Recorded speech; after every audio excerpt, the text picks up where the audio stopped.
Howdy folks, this is BelGeode, this is Microsoft Flight Simulator 2024, and this as always is a test, otherwise known as one of my chill vids. Yeah, I know, it's been a while since you've seen me, and that seems to be par for the course these days. Why? Well, simply put, I really haven't had much desire. I mean, I can't hide it, I really can't hide it, but I did want to hop in here because I have been trying this bird out. So I figured, yeah, why not? Let's press record. Let's see what happens. We're going to take ye old Erickson SkyCrane for a little hop around Papua New Guinea. Now, of course, you should know that the Erickson SkyCrane is a part of the default helicopter lineup in Microsoft Flight Simulator 2024. It is provided to us by Blackbird, formerly known as Milviz. I guess they're still technically known as Milviz, only not for the general public anymore. They're known as Blackbird for the general public. So yeah, this is one of two helicopters that I intend to try out. This one I've been spending more time with because I'm familiar with the other helicopter, the Chinook, and I didn't feel like I wanted to showcase that one first. This one is the new kid on the block, so I wanted to actually showcase this first.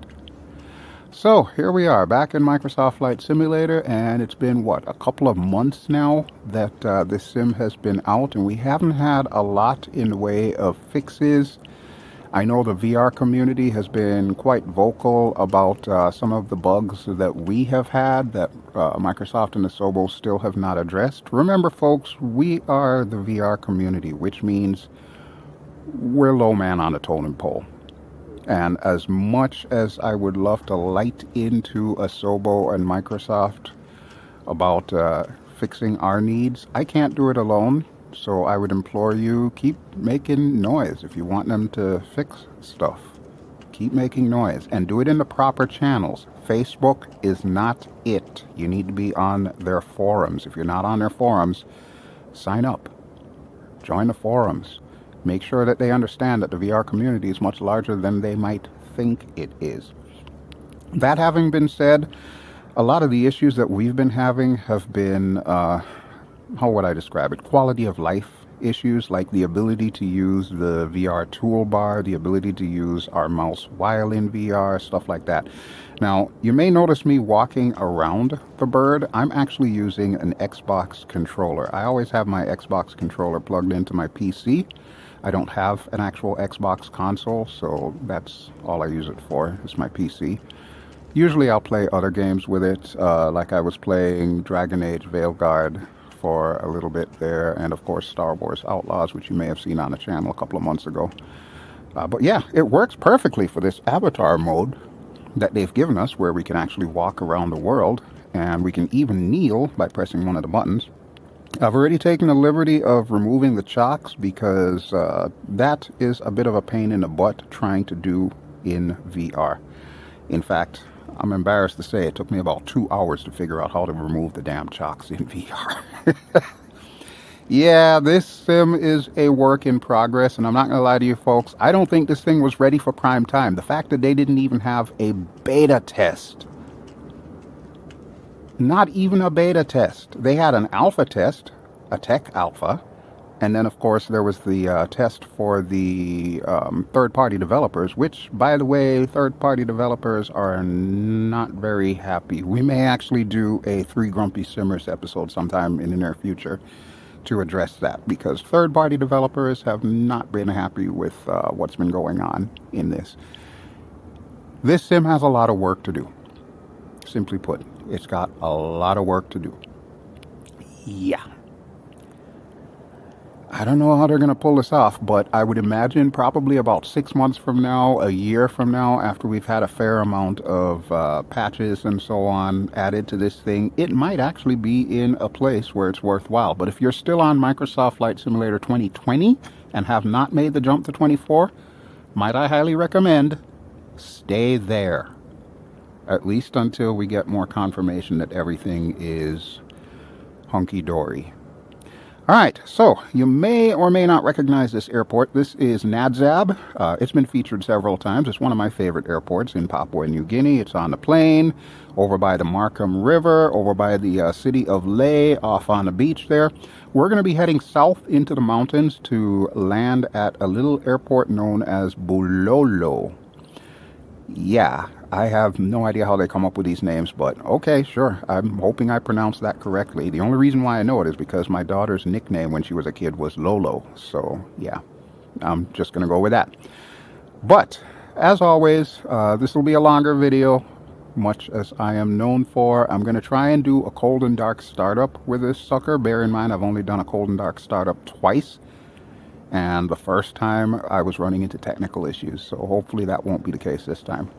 Let's see if we can get indoors somehow. I have a couple of ways to do this. I could either try to find the thing. Okay, I think I found the thing. I just need it to stay blue. There we go. And that'll put us in the cockpit. Now, very important, because I've seen it come up a few times. You may notice when you get into the cockpit, you are not quite in the right position. That is because the default placement of the pilot does tend to differ from aircraft to aircraft, and it oftentimes depends on, I don't want to say the competency, but the attention to detail that the developer has. Some developers don't even bother with VR configs as far as where the pilot sits. So I would highly recommend, if you have a hat switch on your controls, bind it to your camera movement settings. So you can go left or right, you can go forward and back, and I actually have a slider to help me go up and down. Hi, Kara. Good to see you again. All right, so get yourself in the right position and stay there. Now, I used to fix a lot of the camera configs for developers whenever they had come out with a new aircraft, but honestly, I haven't even looked into Microsoft Flight Simulator 2024 to find out if they use the same types of setup. So I have no clue, absolutely no clue, if the way to fix the camera config is the same in this sim as it was in 2020. But with that having been said, let's go ahead and get started on this. So we want checklists. All right, shocks have been removed, doors are closed, seat belts are fine, parking brake should be set. Your parking brake is right here. And I gotta say, I don't really like these fonts. I think everything is too big. They need to go back to what it was in 2020. They changed a lot of stuff for 2024 that they didn't need to change. The fonts being one, the UI, it's marginally better. And then, of course, the key bindings. Why did they change the key bindings? I have no idea. All right, rectifier switches.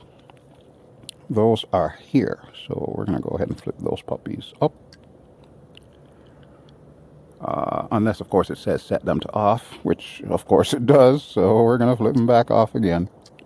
All right, but at least we know where the rectifier switches are. Generator switches need to be set to off. I think those are right next to it. We can always use the eyeball there. Yep, sure enough, right next to it. Okay. All other switches should be set to off. They all look off to me. Don't they look off to you? Standby altimeter needs to be set. That is there.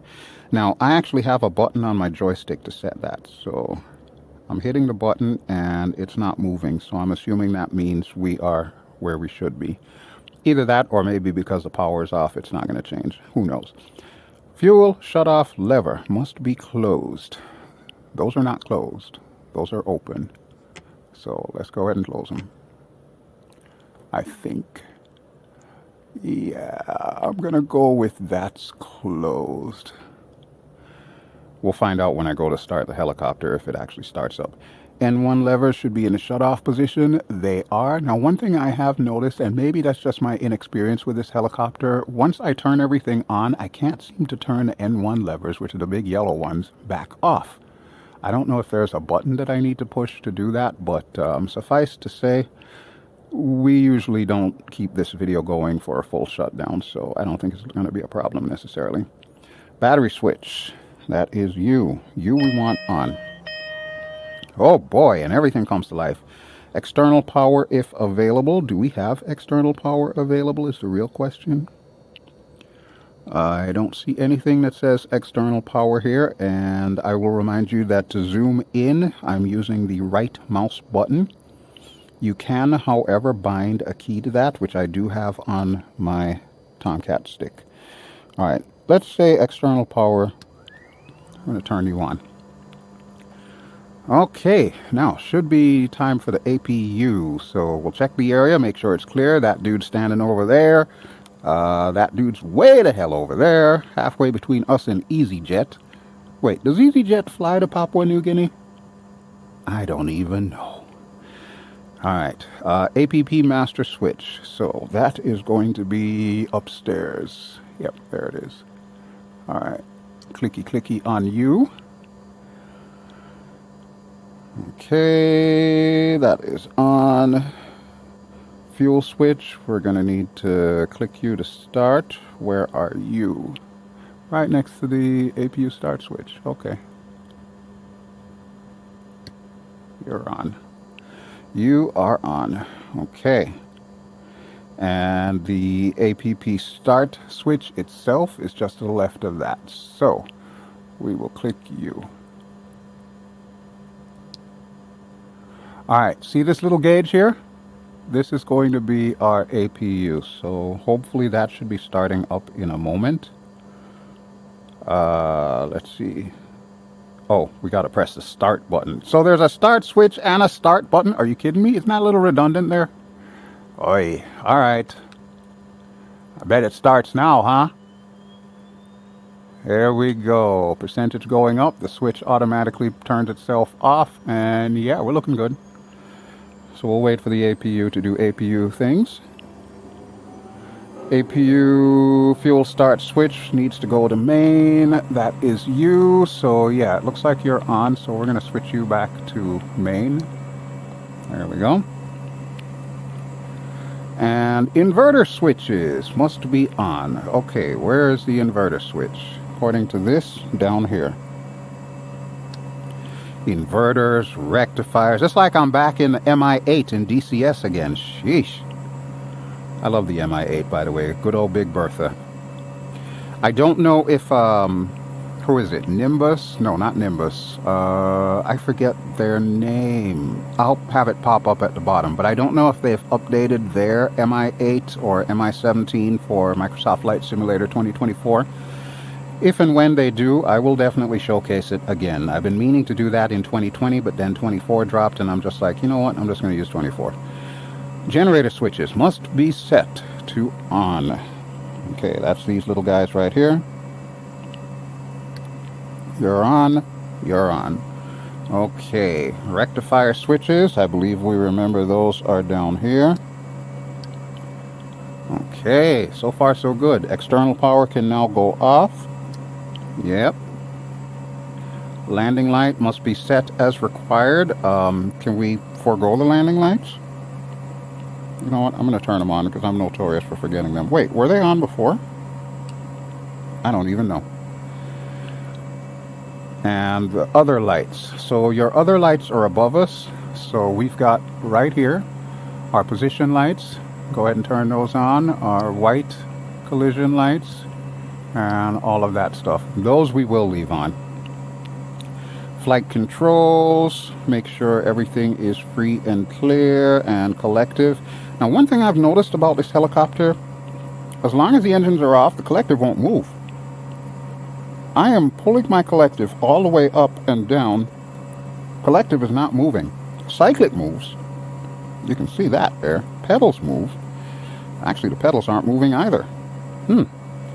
That might be a thing that just happens whenever the helicopter itself is off, which, why it's in that part of the checklist, I have no clue. Alright, but with that being said, let's move on to the next one. So cyclic, yeah, pedals, neutral, collectives down, parking brake is set, rotor brake release. Where is the rotor brake, you ask?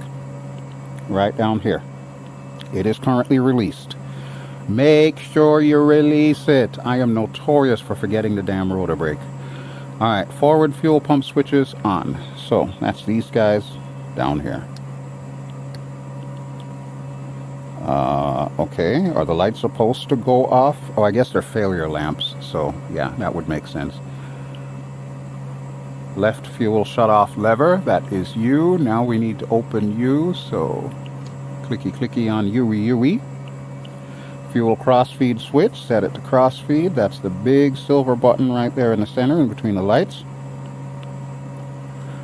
Okay, and right fuel shut-off lever, we're going to open U up. Okay. And then fuel crossfeed switch closed. We just opened it. Alright, well, fair enough. Aft fuel pump switches, we're going to turn U on. That's the ones that still have their yellow lights lit. So right there, right there. Navigation lights already on. Avionics master switch. Now where are you? Oh, right above my head. Got it. Okay. Hey, look at that. Everything's coming to life. I love it. Alright, so we're going to go to starting engines and we're going to check the area again. Everybody's in their right position, so that is great. N1 should be in the shut-off position. Press the left starter button. Ignition switch must be set to norm. Where is the ignition switch, by the way? Oh, it's down there. Okay, good. Alright, let me start setting these guys up here. So you... There we go. I need you there. And we may as well do it for Kara's as well, because she ain't going to do it herself. You know how Kara is. She likes to have me do everything for her. She's so spoiled, I swear. Alright, so we ready for an engine start? Yeah. Okay, starter button left. And we're going to hit you. Engine 1, failure. Engine 1, failure. We'll give it a minute. Left ignition switch. Engine 1, failure. Wait, where was the ignition switch again? Engine 1, failure. Oh, I was looking right at it. Engine 1, failure. Okay, and we'll put this to ground idle. Engine 1, failure. Engine 1, Nope. Too much. We just want it on ground idle. Engine 1, failure. Engine 1, failure. Alright, we're going to wait for the RPMs to increase before putting it to full open. So here is that. And the fact that Betty has shut up tells me now is a good time to put it to full. So let's go ahead and do that real quick here.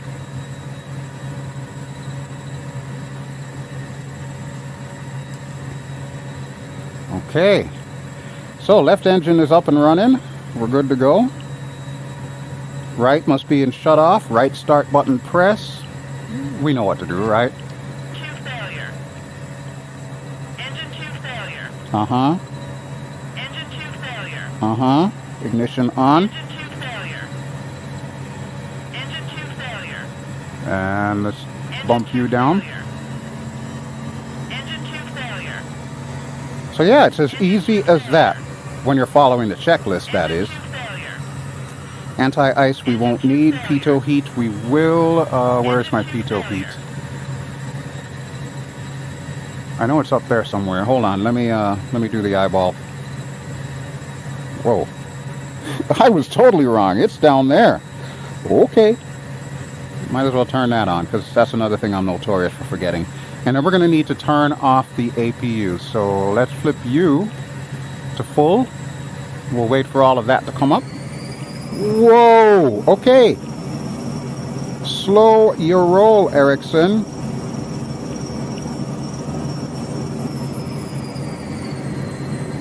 That was scary, wasn't it? Alright, I'm going to turn off the caution and warning lights and assume everything is correct. Okay, so APP stop button. We're going to want to hit that first. So that is U. Alright, APU's coming down. Master switch. That is U. You're off. APU fuel start switch. That is U. You're off. And that's it. Okay, so what do we have left? Before taxi, check the area again. Shocks and covers are already gone. Passenger brief complete. Kara, we're going in the mountains. If you're religious, pray for me. Pray for us. Avionics set and brakes release. Okay, so we'll deal with all of that later. Let's put it back to this and we'll check out our route. So this is where we're going. This is where Boomflowah is, right around here. So we're going to need to take off to the west, go around these mountains, and then go through these mountains. We do have an airport that we could stop over at if we so desire. We'll see how it goes, because this thing doesn't fly that fast, and it's already going to be a long enough video. So yeah, pretty straightforward stuff. And one thing I will say that I thoroughly enjoy, the way the trees look in this sim. The ground is still a major issue because of the fact that it's not very high res. This whole streaming thing that Microsoft and Asobo have latched onto, it needs some work. It needs some serious work because the orthophoto textures that they're using, yeah, they're weak. Especially when you're on the ground like this, things should be a lot sharper than they are. But we're gonna go with the usual phrase, it is what it is. And I am going to contact NADZAB ground. Actually, let's get our ATIS first. See what they say. That's assuming my radios are even on. NADZAB airport information, uniform 1500 Zulu. Okay. Wind calm, visibility 9er, sky condition clear, temperature 15, dew point 1 tree, UNH 101 tree 25. I thought I set it for 27 in use. Mercury, Landing and departing Mercury. 27. VFR aircraft say direction of flight. All aircraft read back hold short instructions. Advise controller on initial contact you have uniform. Okay, will do. We're going to tell them we're departing straight out. NADZAB ground, BelGeode 70. Uniform request taxi for takeoff straight out departure. Thank you, Asobo, for putting my name in there. Taxi 2 and hold short of runway 27 via taxiway Alpha. Contact tower on 121. 7 when ready. Taxiing hold short runway 27 using taxiway Alpha BelGeode 70. That is so cool. Because you know how difficult it is to say my name sometimes. Most people get it wrong. The fact that Asobo took the extra time to make sure that their AI or whatever the voice is actually knows how to pronounce BelGeode if I type it in there like that, that brings a huge smile to my face. Alright, I think I set up some exterior camera views, so let's take a look. Oh, okay, there we go. So this is the drone camera. And to use the drone camera, I am actually using the Xbox controller, which I have sitting on my lap right now. Oh, look, Air New Zealand's here. Nice. Let's take a look at them. That's got to be a weird sight at an airport like this, right? You got all these commercial planes, and then there's this Erickson SkyCrane right next to you. But that's cool, though. I like that. So yeah, that is our bird. I'm going to keep the camera here and we're going to go back into the cockpit. And I do have an external cam because you know me, I like to do the whole cinematic external cam thing. So that is pushing the switch the other way. And same story, we can move it around here, but we only have one thumbstick to control it this time. We can't use the other thumbstick because that will actually control the bird itself. So that's something that I need to remember when I'm doing these cinematic things. Alright, but I think we're ready to go. Kara, you ready, baby? Kara's ready. Alright, so to get this puppy moving, first things first, we need to turn off our parking brake. And we're probably going to want to do some rotor trim forward, so that way the rotor blades are pointing forward.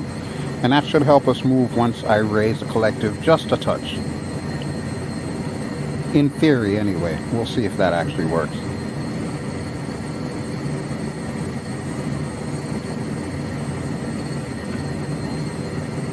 Alright, I'm going to see if I can turn us to the right here.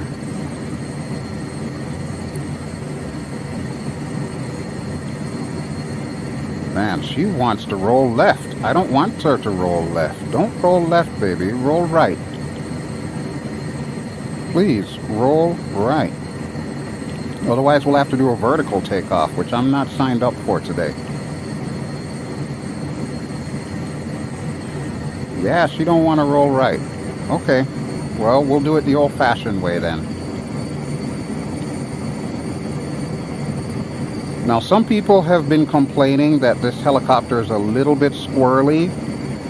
I mean, it's a very heavy helicopter to begin with, so squirrely shouldn't really be part of the equation. But with that having been said, yeah, I could see where we could potentially run into some issues. For starters, my rudder pedals don't seem to be working. That could be a problem. Let's set her down here. Okay, we need to look into why the rudder pedals are not working, because they certainly should be. We may have to go into the settings, which is usually not a good idea. Alright, typically I don't like to make a break in the video, but I'm going to do that right now so I can figure out what went wrong with my rudder pedals, because they are not working. So parking brakes on, and I'll be right back. Okay, it appears my anti-torque pedals are currently working. You know what it was? And this is how stupid this sim can be sometimes. It defaulted to no helicopter profile, even though I already have a Virpil controls profile set up for the rudder pedals. Sometimes I just shake my head and wag my finger at a Sobo. Alright, let's give it a little bit of collective here, and we'll try to move off again. Okay, can we move now? I bet we can. Yay. And do I have full tail rotor authority? I sure do. Okay. So it only took us a while, but here we go. We're good to go. Give it slightly more collective. Now the other thing you're going to notice is this helicopter likes to lean to the right. You can trim while on the ground, so trim it a bit to the left so that way it won't want to tip over so much and it'll go straight a lot easier. It's a little tip from your Uncle Bell. Alright, it's going to take us a good while to get to the end of the runway here, so I probably should cut the video, but nah, you signed up for the long haul, right? That's what we're all about on this channel. Oh, and before I forget, Happy New Year to you all. I am recording this video on Sunday, January 12th, 2025, so my apologies for not wishing you a Happy New Year sooner, but, you know, life gets busy sometimes. And like I said, I haven't really had much of a desire to be in the sim, let alone record something for you. Aside from which, you've got like thousands of other YouTube channels over there that you can watch. Whether they be AvAngel or the VR Pilot or Steve, the VR Flight Sim guy. You know, you've got a ton of choices out there. You don't necessarily have to come to my channel waiting to see what I've got. Although, you may have noticed that I did put up a Black Desert Online video somewhat recently. That was like the only video that I've put up. I've been playing that, but only sporadically. And it's kind of just, I guess, a break, you know, to remind myself what the channel's all about. We are, after all, a variety channel here. It's not just flight simulation. Yeah, flight simulation over the years has become the main focus of this channel and will remain the main focus of this channel. However, sometimes I just want to do something different because I've said it before and I will continue to say it. The last thing that I want is for flight simulation to become a chore. And I'm not going to lie to you folks, there are some days when it definitely feels like a chore. There are some days where I'm on a hair trigger where I've wanted to record, but like some stupid thing will happen. Like, for example, our rudder pedals might not be set properly, or I can't get the chocks off. And I just get immediately frustrated because of all the time that I've spent in this sim and its predecessor just trying to get things to work right so that I could record a video for you. It's frustrating. doubly so when you're in VR and something goes wrong outside of the VR headset that you can't see while you're recording. And let's face it, I'm getting old and grumpy. I'm under no illusions. I turned 54 last November, so yeah. Granted, I do know a good chunk of my channel are around my age or perhaps even older, so you guys get it. You understand where I'm coming from here, right? Those of you who are younger pups, wait till you reach this age. Trust me, it will happen to you too. You just learn to live with it, I guess. Alright, in other news, Flight Sim Expo's coming up in June, and it's going to be in Rhode Island. I have not yet signed up to be a media partner. I will at some point in time. I'm still kind of thinking about how I went to Vegas last year and then promptly ended up with COVID. I'd rather not have to go through that in Rhode Island, but, you know, I guess I can't live in fear, right? So we'll start popping up stuff for Flight Sim Expo just so you can sign up, because even though I am not currently registered as a media partner, I still like to support them, and I do believe in what they're doing. There is another guy that's working on some kind of convention. I think he's in Chicago. I did an interview with him and the, what was it? The Air Combat Podcast, Baltic Dragon and his crew. I don't know if that one is live yet. If it is, I'll put the link to it in the video description below, but you can listen to that. Honestly, I think that guy's just starting out. I don't know if he's going to get nearly as much traction as Flight Sim Expo, which is an established name. All right, but here we are, so let's request takeoff clearance. And of course, I gotta use the mouse. NADZAB Tower, BelGeode 70 at runway 27 ready for departure, straight out departure. BelGeode 70, QNH10, 1 tree, departing straight out approved. Cleared for takeoff, runway 27. Alright, sounds good to me. And we got to use a mouse again. Seriously, I set buttons for this. Takeoff, runway 27, BelGeode 70. Okay, Kara, everything look good on your side, baby? Looks good on my side. I don't see anything coming. All right, let's go. Now, remember, I still have the trim set a little to the left and a bit forward. So that could affect us as we are taxiing down the runway, but this is a helicopter. We can take off in short order.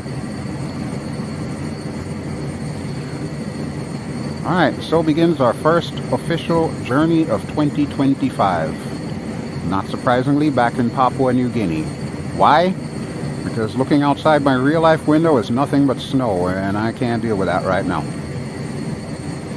It's bad enough my trash can got stuck out there last night, the one that should be in the kitchen, so yeah, it's totally covered right now. There's no way I'm extricating that from the snow. Alright, let's go. And we'll go to the outside view while we're doing this.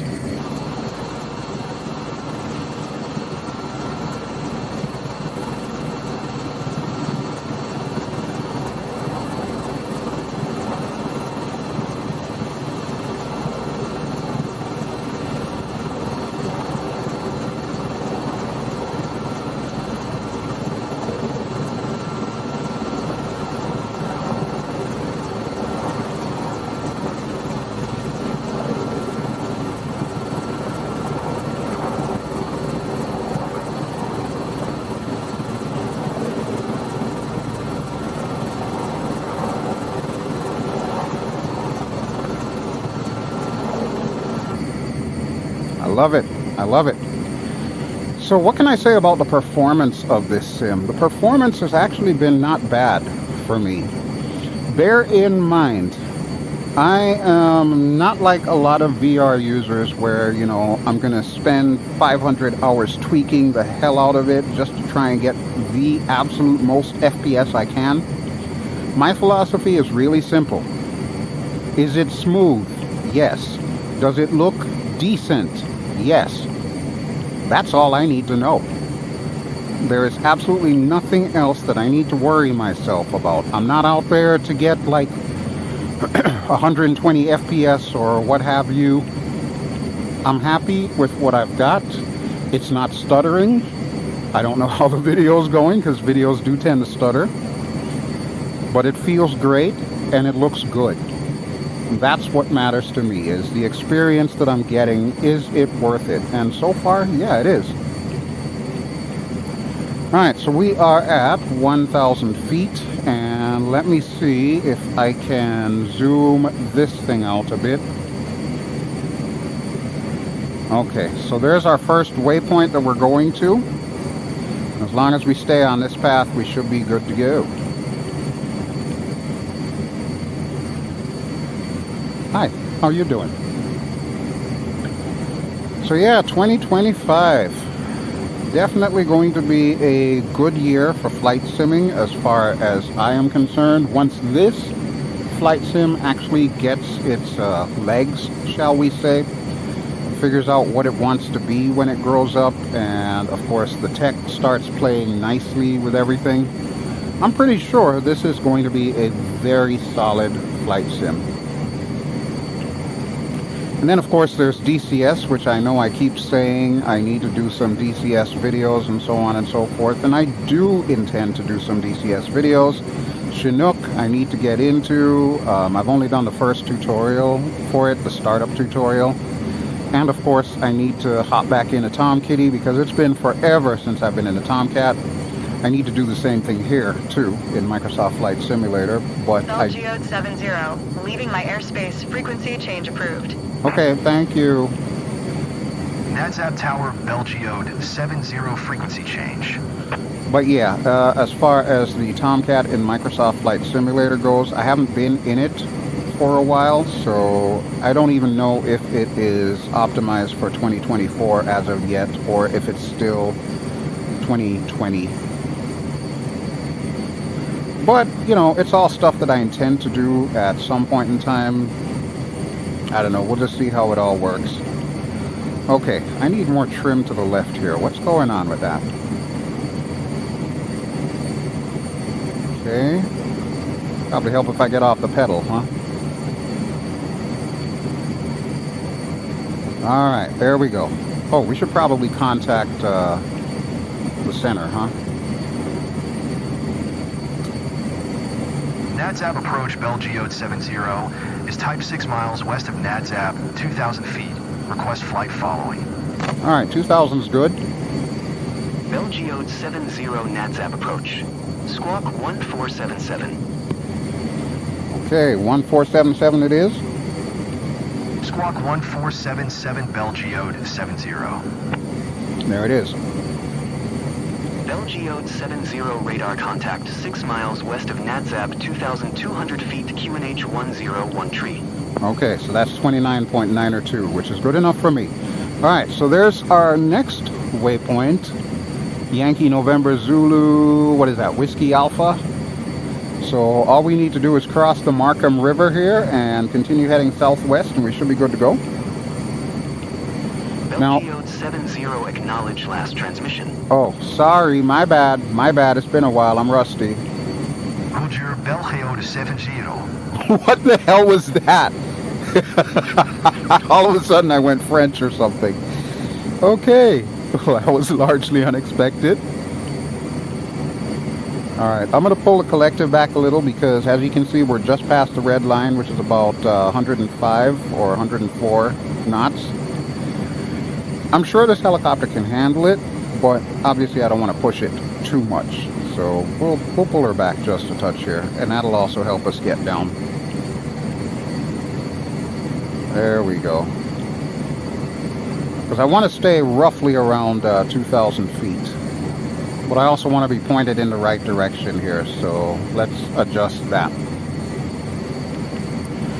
So let's talk about quality of life with Microsoft Flight Simulator 2024. Things I'm grateful for, of course, the avatar mode. That is the that was worth the price of admission for me, even more so than the upgraded atmospherics and the trees and all of that good stuff.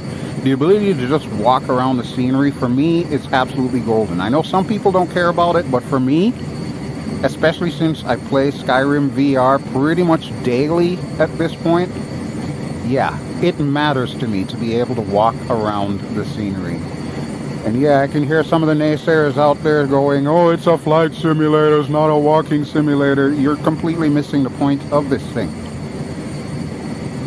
A good flight simulator should allow you to experience the entire world, whether that be on the surface, 2,000 feet up like I am, or 60,000 feet in a Blackbird, an SR-71 Blackbird that is. That's what flight simulation's all about, is experiencing the world. And that is why I use flight simulators. I want to go to places that I know that I will never be able to visit in real life. I want to visit them in the flight sim. I want to experience what they could potentially be like. Granted, is it a one-to-one replication? No, of course not. It's never going to be. No matter how good the AI is, no matter how good the technology that Microsoft and Asobo can leverage into the sim, they're never going to get every single person's house right, you know? And it's the same for the cities and all the other little minor details. Like, you're not going to find the trash can next to the McDonald's somewhere in Sheboygan, Wisconsin. But you might find Sheboygan, Wisconsin, and if you're lucky, you might even see the McDonald's, depending on whether or not a third party has actually done Sheboygan and put that level of detail in there. But yeah, that being said, that's what it's all about, really, is exploring the world. That is the whole point of a flight simulator. So if you're looking at it from the standpoint of simply replicating flight models and being able to do things by the book, yes, all of that stuff is important. But it's not the be-all and end-all of flight simulation. That's the kind of stuff that allows for people to say, yeah, you know, this thing is realistic. But just as realistic is being able to fly over the Markham River and being able to see, like, alligators along the shore or something, which, granted, we're not actually looking for them, although I'm sure Kara is. But, you know, it's that kind of experience that actually makes the flight sim worth it for me. You may agree, you may disagree. You are certainly entitled to disagree. But don't ever take away from anyone else's experience of the flight sim, because it means a lot of different things to all of us. Alright, enough with my soapbox. Let's go back to the outside view and see if I can actually control this thing while controlling the camera.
Okay, let's see how much off course I actually am here. Not too bad. Not too bad. We actually just passed the waypoint that we were going to, so we are now headed to the next airport, which my assumption is it's going to be close to the river, so we just need to basically keep an eye out for the river and follow that. Unfortunately, I don't know what the name of this little river tributary is. I know the Markham River because that's the biggest thing closest to Nadzab, but I'll admit my geography ain't all that great. So unfortunately, I don't know what this river is off to our right here. I do, however, know this is a perfect day for flying. Couldn't ask for a better day to fly. This is awesome. Now, what's up on the agenda, at least as far as flight sim goes? Now that we have shown off the Erickson SkyCrane, obviously the next one that I want to show is going to be the Chinook, because the Chinook is my all-time favorite helicopter. And I want to see how Blackbird stacks up to what we already know from Miltech simulations, which, by the way, I did hear that Miltech has updated their Chinook, so it is now fully compatible with Microsoft Flight Simulator 2024. So if you haven't had the opportunity to purchase Miltech's one, I would highly recommend that you get it. It is one of the best Chinooks out there. But we know Blackbird. Blackbird has a long and storied history with us, so I'm very curious to see how their helicopter stacks up against Miltech's. I won't be doing a comparison video because you know me, that is not what this channel is all about. We don't do comparison videos here. But I will most definitely take it out for a spin. So more than likely that'll be the next video that we get. When will that happen? Oh, whenever I feel like at this point. You may have noticed when it comes to this channel, I am not trying to be the biggest and the best or the largest channel or hell, even the most on schedule channel at this point. I'm just doing stuff when I feel like doing stuff and I actually have something to show you that I feel would be interesting to see. Whether or not you feel it's interesting is entirely up to you. But you know what? I ain't going to judge you on that either. Alright, so it's probably going to take us about 10 minutes, 5-10 minutes to reach that airport there. As you can see, we've got a waypoint right there, Vidot. I'm assuming that's French, V-I-D-O-T. And then AI or AYRL, which I'll pop up right now what that ICAO code stands for, but that is going to be our stopover airport. How are we doing on gas? It says we're doing good. Geode 70 contact Port Moresby Center on 118. Good day. Oh, okay, 118 what? Going to 118. 1 BelGeode 70. Oh, 1181. Okay, yeah, sure, we'll do that. Alright, Moresby, talk to me. Port Moresby Center, BelGeode 70, 2,300 feet. I'm a little higher than I want to be. BelGeode 70 Port Moresby Center, QNH 101 radar contact. Continue to Vito. Alright, will do. See, I was right, it is Vito. He said it kind of weird though, but you know what? I'm not going to complain too much about it. It's AI, it's doing the best it can, and yeah, Lord knows it needs all the help it can get. Now, one thing I do notice, which I could adjust in the settings, you see how the trees are fading in? That's because my LOD resolution is set to about 100, which is not that far out. I can theoretically set it out further, but just bear in mind when you mess with that, it will, of course, start dropping your FPS. And remember my golden rule.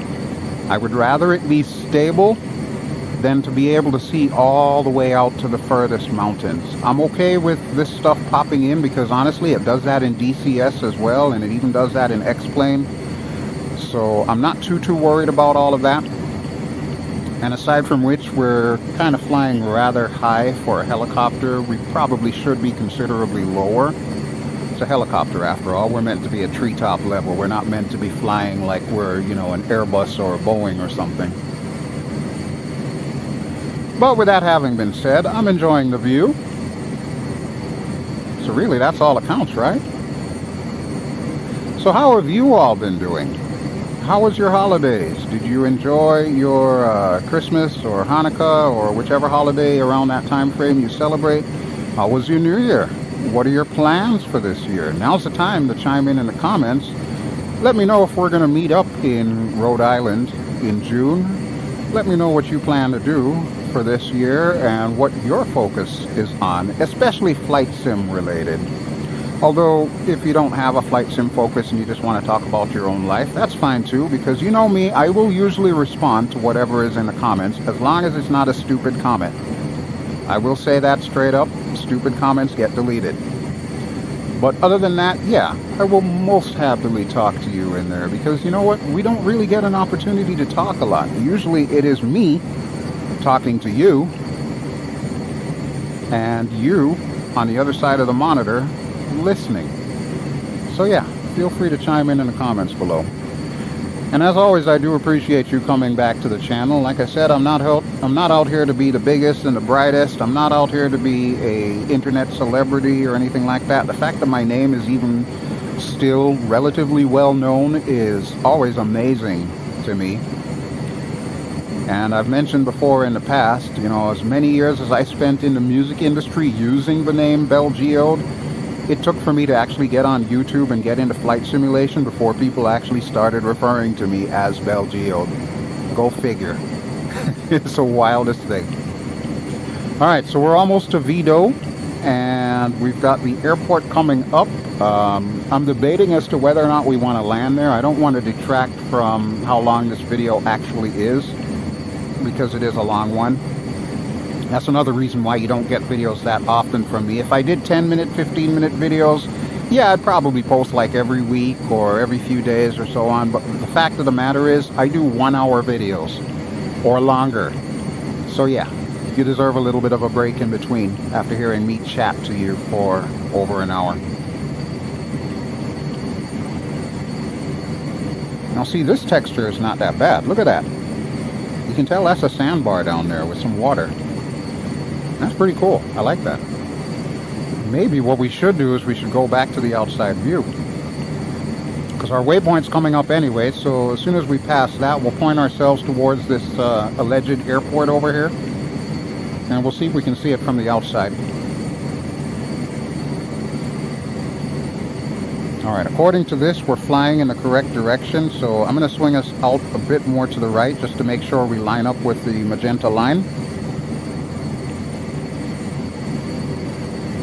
And there we go.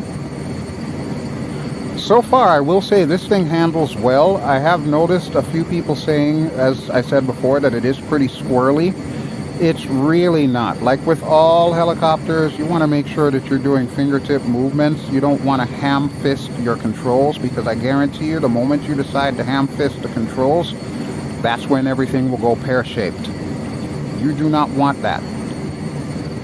Helicopters require a gentle touch. Even something as big and heavy as this, you definitely don't want to yank it all over the place. That's bad. Don't do it. It's bad. Alright, we got the flashing there, so this should be our turn. And we gained a little bit of altitude off of that, but I am still trying to see where this airport is. Wait, is that it? That little brown patch down there? I can't even tell.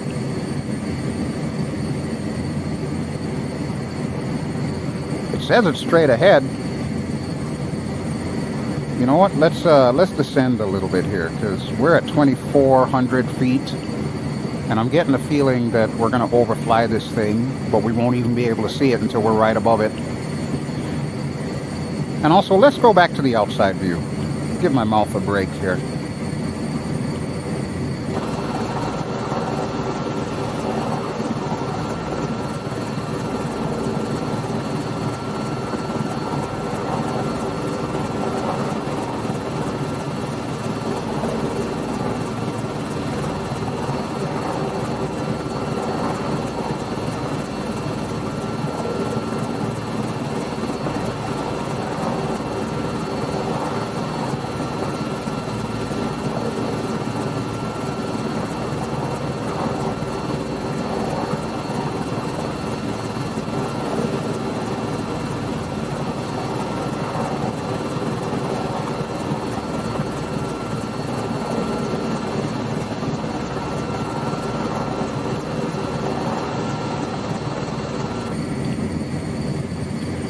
Yeah, I think this is our airstrip here, off to the right and below us.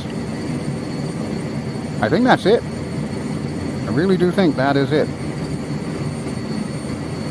Not much of an airstrip, is it? But anyway, I'll pop up the ICAO code for you. There you go, there's our airstrip.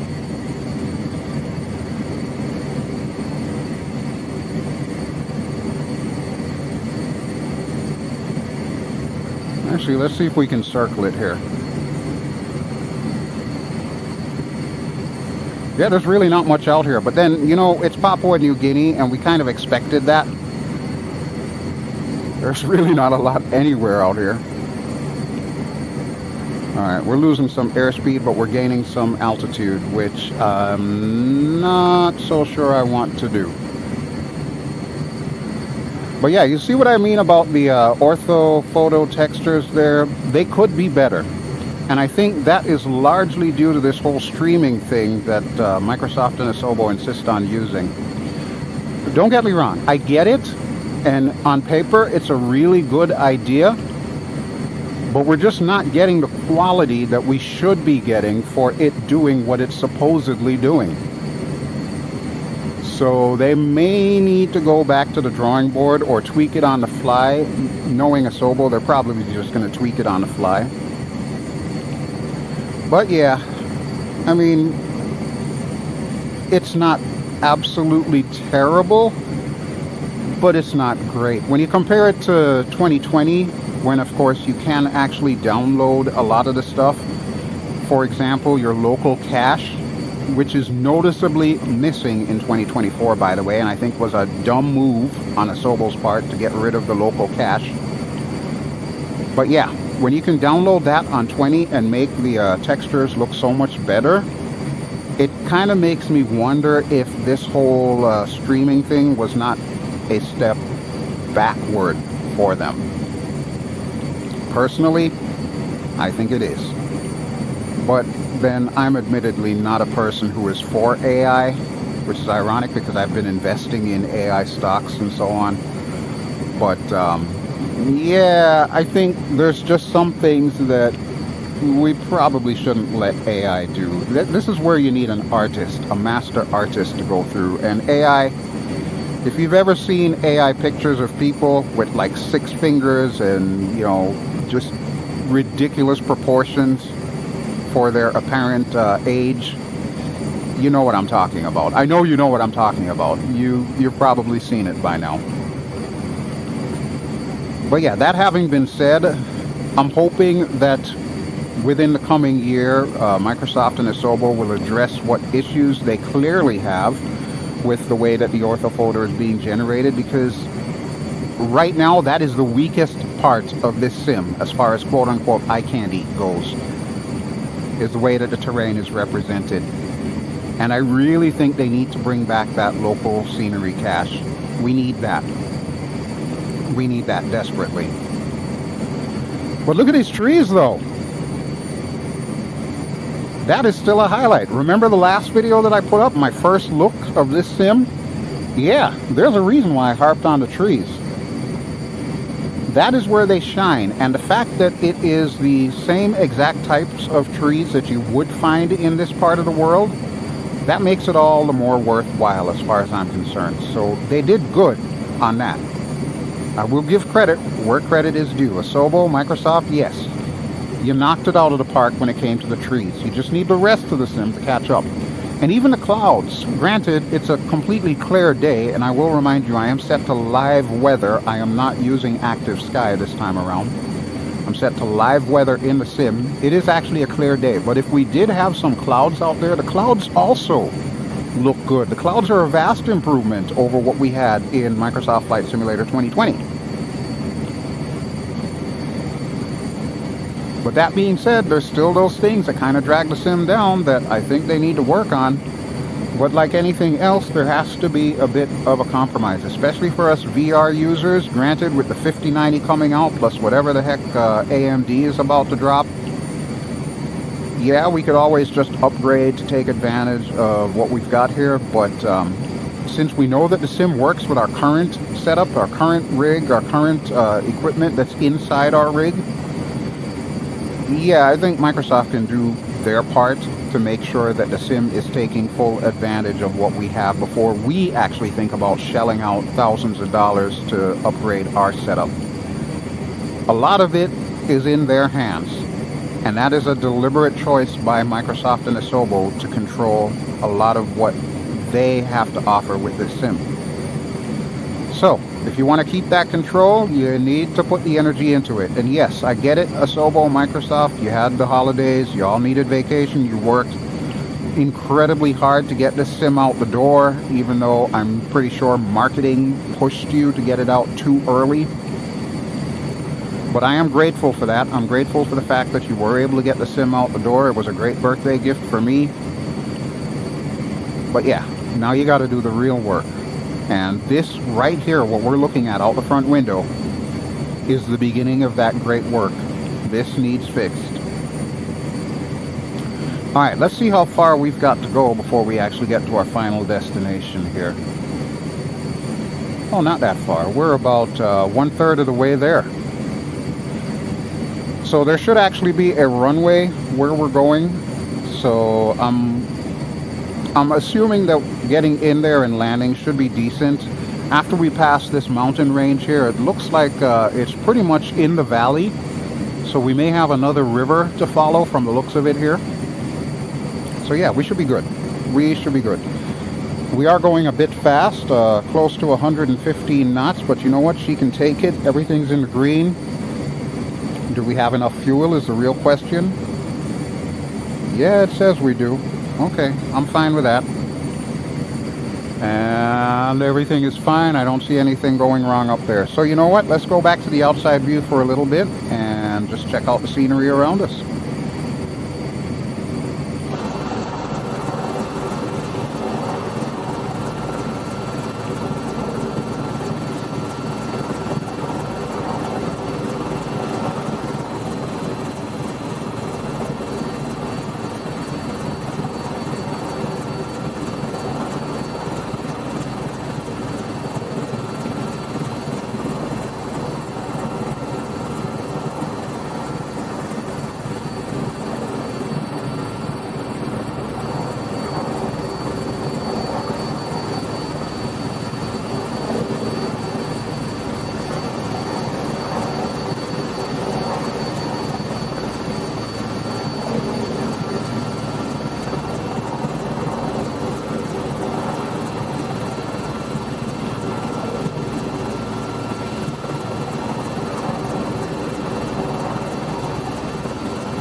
Okay, definitely feeling good about this helicopter. Blackbird, once again, you've knocked it out of the park, and I can only hope that the Chinook has the same love put into it. I'm pretty sure it does, because it's Blackbird.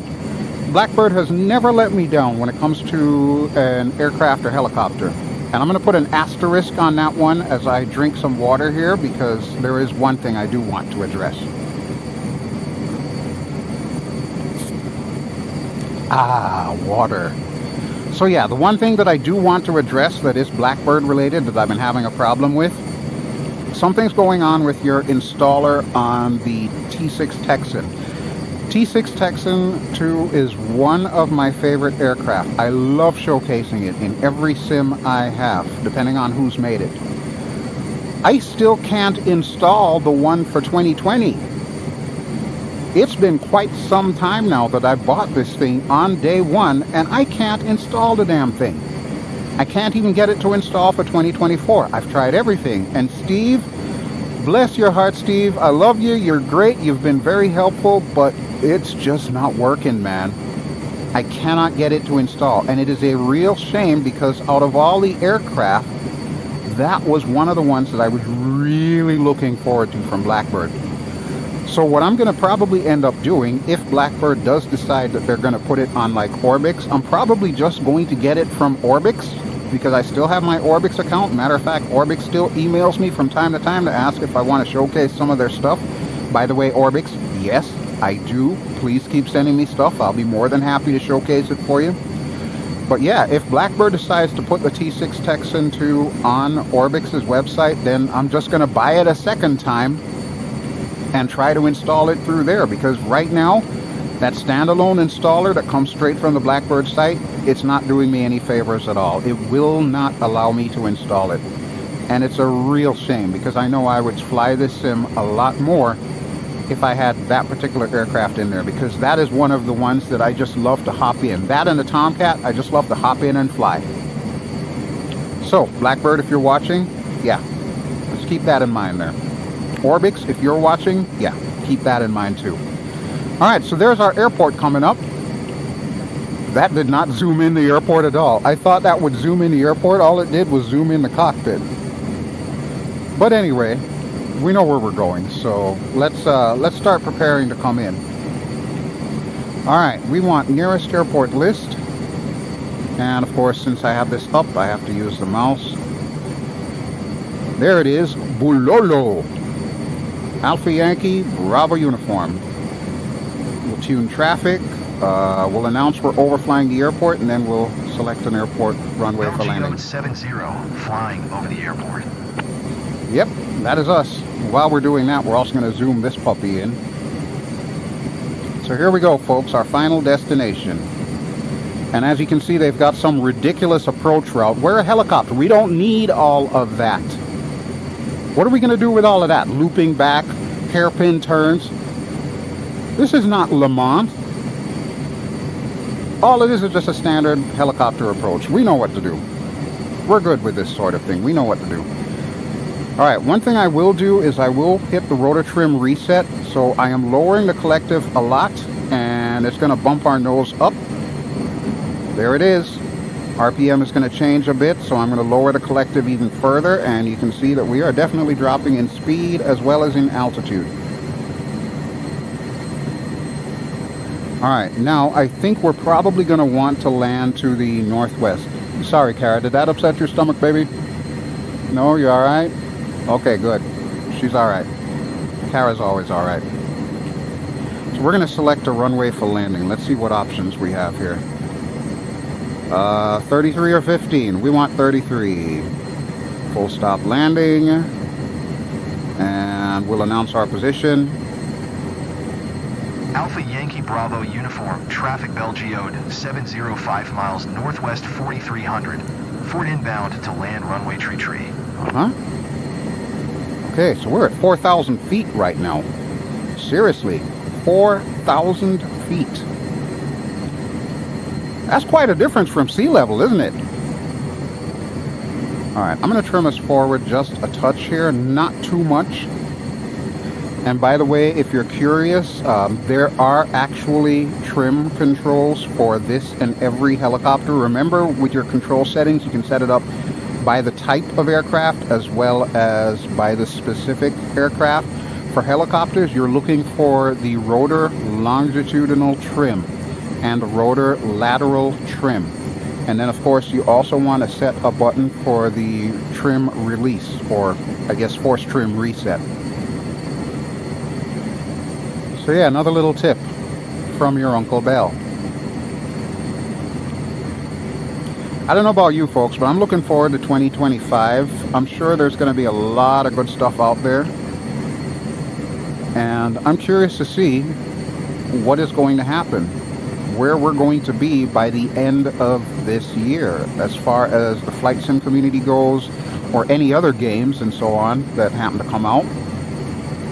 I'm really curious to see what's coming down the turnpike there. So hope you'll stay with me. I will try to get a little bit more frequent with these videos, but I'm not going to promise anything because, like I said, I do not want this to be a job or a chore.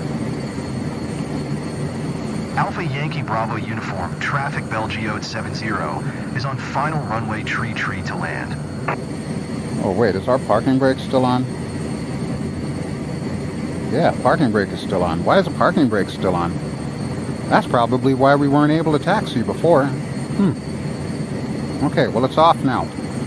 Alright, so there's our airport. We're going to go once more to the outside view as we go on our downwind leg, and then we'll spin around and bring her in.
Okay, so we've dropped in speed significantly. We're just about 50 knots, and the airport is back that way. So let's see if we can cross the river and bring her in. Let me zoom this in a little bit more. There we go. So as always, folks, I sincerely hope that you have enjoyed our flight and, of course, our chill vid. I always have fun talking to you when it comes to these things because it gives me a chance to get some stuff off of my chest. Plus, it also gives me the opportunity to just connect with you and find out how you all have been doing.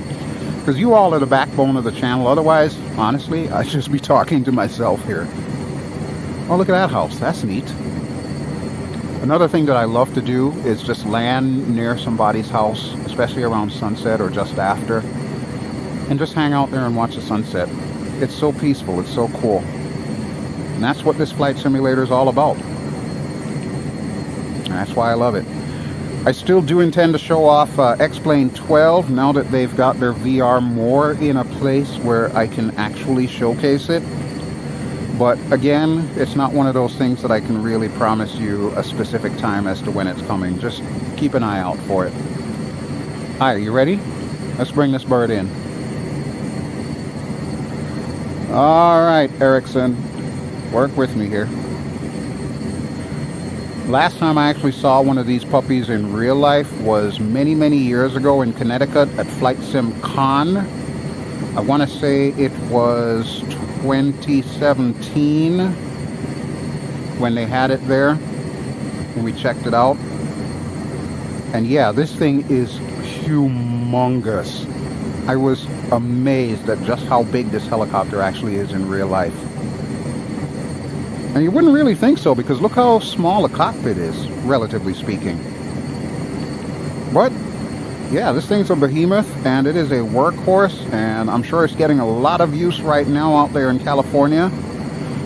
My thoughts and prayers and well wishes go out to everybody out there affected by those fires in California in January 2025. I really hope they're able to get everything sorted out for you all. But yeah, let's bring this bird in and call this video done, right? Oh, what do we got here? Why do we have a master caution light on? Oh, our fuel's running low. Okay, not a problem. We're landing anyway. Alright, so let's bring this bird in. It's a nice little airport out in the middle of nowhere, huh? And there's a stutter. The first stutter of the entire sim. Would figure it's on approach. Alright, let's get the collective up. And let's bring her down. Nice and easy. There we go. That's what I'm talking about right there. So welcome to Bulolo. Bulolo. Sounds like something the Minions would say. Bulolo. And we got a floating aircraft there, but you know, that sometimes is a thing in Microsoft Flight Simulator. So how do I really feel about 2024? It still ain't ready for prime time. Seriously, it is still not ready for prime time. But I am able to use it in VR exclusively, and I am enjoying the experience when it actually works right and doesn't give me any technical issues. So will I continue to use it? Hell yeah. Hell yeah. Will I continue to showcase it for you? Absolutely, when I have something I need to showcase. Like I said, next up on our agenda is going to be the Chinook. But I sincerely hope you've enjoyed our first look, if you will, on this particular bird. And yeah, I know I probably should have told somebody that I'm getting off the runway, but they don't care. They don't care. Alright, let's bring her in. Use that guy as our guide. And start hitting the gas, or the brakes, I mean. Yeah, we don't want to hit the gas. We want to hit the brakes. And you know what? This is as good a place as any to park it. So let's get the parking brakes on. And I'm going to go ahead and pull these guys down. There we go. You see what I mean? I can't get it any closer to off. I don't know what the secret is to get it to go off, but that's good enough for government work as far as I'm concerned. So thank you as always for watching. This has been BelGeode. And why does that plane have skis? Oh, Sobo, you're so silly. This has been Microsoft Flight Simulator 2024. I'll remind you, this is one of the fault helicopters. This is the SkyCrane, the S-64, Sikorsky S-64 by Blackbird. And next time around, we'll take a look at Blackbird CH-47 Chinook. Until such time, I sincerely hope you have enjoyed what you have seen. You know what to do at this point in time. And I will catch you later for another chill vid. I hope you all have an excellent week. And I will see you soon. Ciao.